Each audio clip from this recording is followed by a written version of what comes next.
Ela não sabia quem ele era. Apenas viu um corpo tremendo no silêncio cortante da madrugada e fez o que o coração mandou. Cobriu aquele homem com seu próprio casaco, sem imaginar que aquele simples gesto seria o início de uma virada irreversível em suas vidas. Na penumbra fria do Hospital Municipal São Rafael, em Campinas, Clara fazia seu plantão como em tantas outras noites. Jovem, dedicada, acostumada com a dor alheia, mas jamais com o inesperado. Do outro lado da maca, um homem desacordado carregava nos ombros o peso de uma fortuna que não podia curá-lo da solidão. O que começou com um ato de compaixão se transformaria em algo maior do que os dois poderiam prever. E quando a verdade viesse à tona, nem o poder, nem o dinheiro seriam suficientes para apagar o que havia sido despertado naquela sala silenciosa. O valor imensurável de um coração sincero. No Hospital Municipal São Rafael, em Campinas, o turno da noite avançava em silêncio, interrompido apenas pelos sons delicados dos monitores e pelos passos discretos do plantão. A iluminação fria refletia nos corredores limpos, criando uma atmosfera quase sagrada. Entre os leitos da UTI, Clara Nogueira se movia com precisão e leveza. Aos 26 anos, ela já havia visto de tudo. Mas naquela madrugada, seu semblante tranquilo escondia a exaustão de uma rotina marcada por batalhas silenciosas. Para ela, cuidar era mais do que um ofício, era propósito. Na ala 3 da UTI, Clara notou algo que poucos perceberiam. Um dos pacientes recém-chegados tremia, mesmo sob os lençóis hospitalares. O ar-condicionado insistia em gelar a madrugada e o homem parecia vencido por um frio que vinha de dentro. Sem pensar duas vezes, Clara tirou o próprio casaco de lã e o ajeitou sobre ele com cuidado. Foi um gesto simples, mas feito com alma. Naquele instante, ela não viu números, diagnósticos ou sobrenomes. Viu um ser humano e isso bastava. O homem que Clara cobriu naquela madrugada era Augusto Vidal, fundador de uma das maiores redes de tecnologia do país. Seu rosto, sem barba feita e levemente inchado, escondia o mesmo homem que já estampou capas de revistas e conduziu negociações bilionárias. Poucos sabiam que, por trás do terno alinhado e da fama de estrategista implacável, havia alguém à beira do colapso. Um infarto súbito o derrubara durante uma reunião em São Paulo. E agora ele jazia ali, vulnerável, longe dos holofotes e cercado apenas por máquinas e silêncio. Quando abriu os olhos e sentiu aquele casaco sobre o peito, Augusto estranhou o calor. Não físico, mas emocional. Pela primeira vez em anos, alguém o havia enxergado sem títulos, sem contratos, sem cifrões. Ali, deitado sob a luz fria da UTI, algo começou a ruir por dentro. O gesto daquela enfermeira desconhecida despertou nele uma inquietação adormecida. Como um simples ato de cuidado podia tocar tão fundo alguém acostumado a ser servido, mas nunca acolhido. Dias depois, já recuperando os sentidos, Augusto pediu para ver a enfermeira que havia lhe emprestado o casaco. Clara entrou no quarto sem cerimônias, como quem já viu a dor de perto e não se intimida com sobrenomes imponentes. Ele quis saber por que ela havia escolhido aquela profissão. Clara respondeu sem rodeios. Foi nas longas tardes, ao lado da avó internada, que aprendeu o valor de estar presente. Para ela, cuidar não era técnica, era memória viva de amor e gratidão. Tem gente que aprende na dor o que a vida tentou ensinar com carinho, disse Clara, enquanto ajeitava o soro ao lado da cama. Augusto ouviu em silêncio, sentindo aquelas palavras como um espelho. Ele sempre fugira da vulnerabilidade. Foram as crises que o forçaram a parar. E agora, imerso naquela pausa forçada, ele começava a enxergar com outros olhos. Talvez o maior investimento que deixara de fazer tivesse sido em si mesmo. Augusto já não era mais o mesmo homem que fora internado. Algo nele havia se quebrado e, ao mesmo tempo, começado a se reconstruir com outros valores. O silêncio da UTI e os olhos atentos de Clara funcionaram como um chamado. Ele começou a questionar tudo: suas prioridades, sua forma de liderar, o vazio disfarçado de poder. Pela primeira vez em anos, o sucesso parecia pequeno diante da simplicidade de um gesto feito com o coração. Com o passar dos dias, Clara passou a desconfiar da identidade daquele paciente tão reservado, cujos visitantes falavam em voz baixa e carregavam pastas com logotipos de grandes empresas. Ela não queria invadir, mas também não queria ser enganada. Foi Augusto quem tomou a iniciativa. Pediu para conversar com ela, olhos nos olhos. Contou quem era, o que fazia e por que ocultou tudo.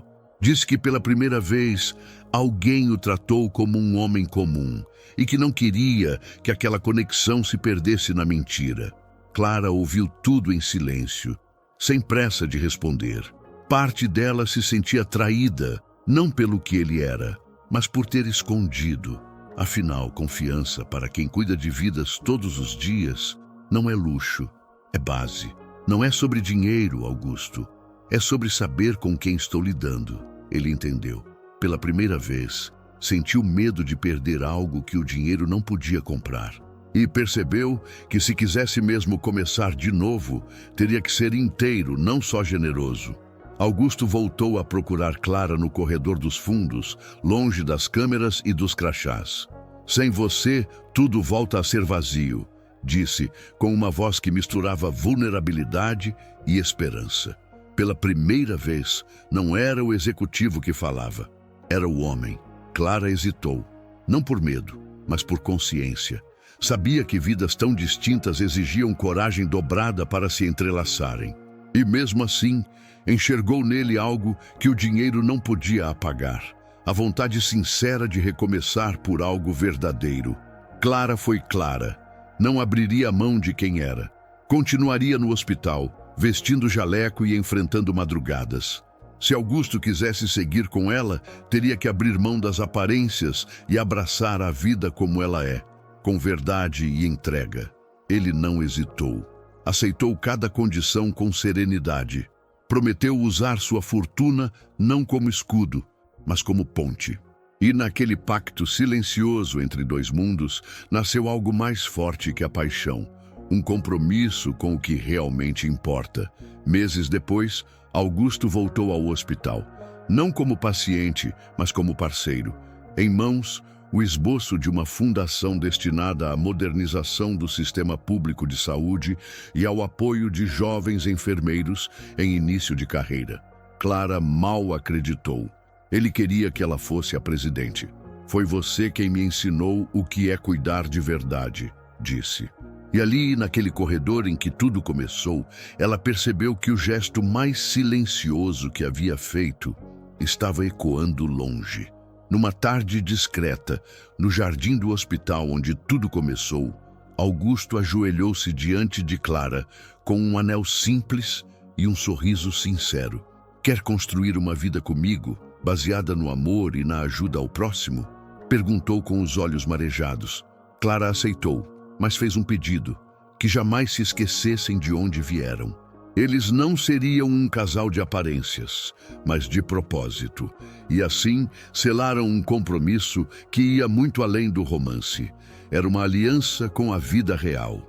A Fundação Clara Nogueira nasceu com força e propósito, tornando-se referência nacional em apoio à saúde pública. Hospitais foram reequipados, jovens profissionais receberam bolsas e centenas de vidas começaram a mudar nos bastidores do sistema. Mesmo como presidente da fundação, Clara nunca deixou de atuar como enfermeira. Para ela, cuidar de gente era raiz, não cargo. E ao seu lado, Augusto transformou sua empresa em modelo de responsabilidade social, provando que lucro e compaixão podem caminhar juntos. Clara e Augusto esperavam seu primeiro filho quando começaram a escrever uma nova promessa: criar alguém que conhecesse o valor de um gesto simples, como cobrir alguém com um casaco numa noite fria. Eles sabiam que o exemplo vale mais que 1000 palavras. Em conversas noturnas, planejavam ensinar a criança sobre empatia, serviço e humildade. Mais do que herdeiro de bens, queriam formar um herdeiro de valores. Alguém capaz de transformar o mundo, começando pelo coração. Quando crescer, quero contar como a mamãe salvou o papai com um casaco. Era assim que Augusto imaginava narrar o começo de tudo para o filho. A história deles não começou com flores nem promessas. Começou com empatia em estado puro. Clara, ao relembrar aquela madrugada no Hospital São Rafael, sempre dizia que não fez nada demais. Mas Augusto sabia. Naquele gesto silencioso, havia mais amor do que em todas as declarações que já ouvira na vida. Durante um almoço simples na varanda de casa, Clara soltou: "E se construíssemos um hospital gratuito, um lugar onde ninguém precisasse provar que merece cuidado?" Augusto parou o garfo no ar. O sonho dela agora era também o dele. Foi assim que nasceu o projeto do Hospital Esperança. Um espaço voltado para todos, independente da origem, com atendimento digno e humano. Um lugar onde cada paciente fosse visto como um dia Clara viu Augusto. A história de Clara e Augusto ultrapassou os corredores do Hospital São Rafael e passou a ser contada em congressos, universidades e até nos grupos de WhatsApp das equipes de enfermagem. Era a prova viva de que a bondade ainda transforma. Eles continuaram visitando hospitais pelo país, levando doações, apoio e o velho casaco que iniciou tudo. Mais do que uma peça de roupa, virou símbolo. Porque às vezes, tudo o que alguém precisa para mudar é que alguém o cubra antes que o frio vença. E você? Quando foi a última vez que fez algo simples, mas profundamente humano, por alguém? Quantas histórias de transformação podem nascer de um gesto seu que na hora pareceu pequeno? Clara não planejou mudar vidas. Augusto não esperava ser tocado, mas o que os uniu foi aquilo que muitos esqueceram: o poder da presença, da empatia e do cuidado genuíno. Que essa história te inspire a olhar ao redor com mais generosidade e a começar por um gesto. Se essa mensagem tocou você de alguma forma, inscreva-se no canal e ative as notificações. Aqui, cada história é um lembrete de que o mundo ainda tem cura, e ela começa em cada um de nós.